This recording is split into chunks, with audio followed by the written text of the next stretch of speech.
पश्चिम बंगाल के 90 लाख वोटरों के नाम काटे जाने पर सुप्रीम कोर्ट का सख्त रवैया। सुप्रीम कोर्ट ने जो कहा है उसने चुनाव आयोग की नींद उड़ा दी है। मुख्य न्यायाधीश सूर्यकांत का सीधी चेतावनी, हम चुनाव की आंधी में अंधे नहीं हो सकते। क्या जानबूझकर ममता बनर्जी के समर्थकों के नाम वोटर लिस्ट से गायब किए गए? क्या ज्ञानेश कुमार के पास इन तीनों सवालों का कोई जवाब है? आज की इस महारिपोर्ट में देखिए कैसे 90 लाख वोटरों का वोट का अधिकार अब देश की सबसे बड़ी कानूनी जंग बन चुका है। अंत तक बने रहिए इस खास रिपोर्ट में। लेकिन उससे पहले अगर आप इस चैनल पर नए हैं तो चैनल को जरूर सब्सक्राइब करके इस वीडियो पर कमेंट करें और इस वीडियो को ज्यादा से ज्यादा लोगों तक शेयर करें और लाइक करें। दोस्तों, मामला स्पेशल इंटेंसिव रिवीजन यानी SIR का है। बंगाल में वोटर लिस्ट की जांच हुई और देखते ही देखते लाखों नाम काट दिए गए। याचिकाकर्ताओं का कहना है कि यह प्रक्रिया पूरी तरह से अपारदर्शी थी। लोगों को बताया तक नहीं गया कि उनके नाम काट दिए गए। लाखों लोगों ने ट्रिब्यूनल में अपील की, लेकिन उन पर फैसला आने से पहले ही चुनाव आयोग ने 9 अप्रैल को वोटर लिस्ट को फ्रीज कर दिया।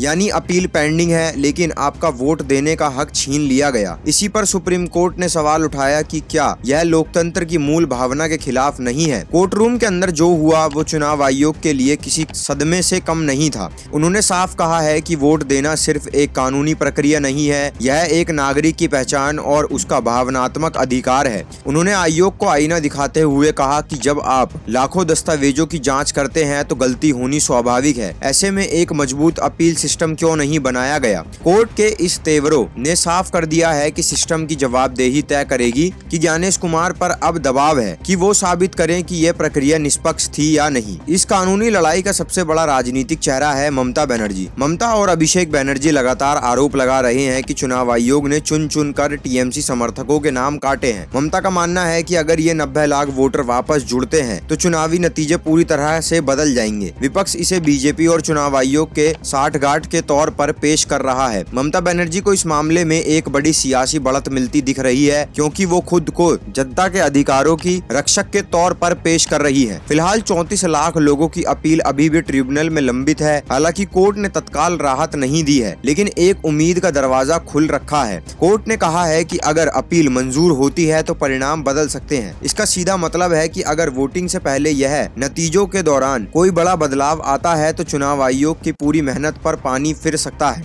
ये उन लाखों लोगों के लिए उम्मीद की बात है जिन्हें सिस्टम ने उन्हें अयोग्य घोषित कर दिया है। मुख्य चुनाव आयुक्त ज्ञानेश कुमार के लिए ये अग्नि परीक्षा है। विपक्ष बार बार उन पर पक्षपात के आरोप लगा रहा है। सोशल मीडिया पर चर्चाएं गर्म है कि क्या चुनाव आयोग वाकई निष्पक्ष है। सुप्रीम कोर्ट में हो रही ये सुनवाई सिर्फ बंगाल की नहीं बल्कि पूरे देश के चुनाव आयोग की विश्वसनीयता की लिटमस टेस्ट है। अगर आयोग अपनी प्रक्रिया को पारदर्शी साबित नहीं कर पाया तो लोकतंत्र के लिए ये एक काला अध्याय होगा। आज हर जगह अधिकार की लड़ाई छिड़ी है। बंगाल चुनाव का ये मोड़ तय करेगा कि सत्ता की चाबी किसके पास जाएगी। क्या आपको लगता है कि जानबूझकर वोटरों के नाम काटे गए? क्या चुनाव आयोग को अपनी गलती सुधारनी चाहिए? कमेंट बॉक्स में अपनी राय जरूर दें। इस वीडियो को इतना शेयर करें कि हर उस नागरिक तक पहुंचे जिसका वोट अधिकार खतरे में है। ताज़ा खबरों के लिए वायरल समाचार को तुरंत सब्सक्राइब करें।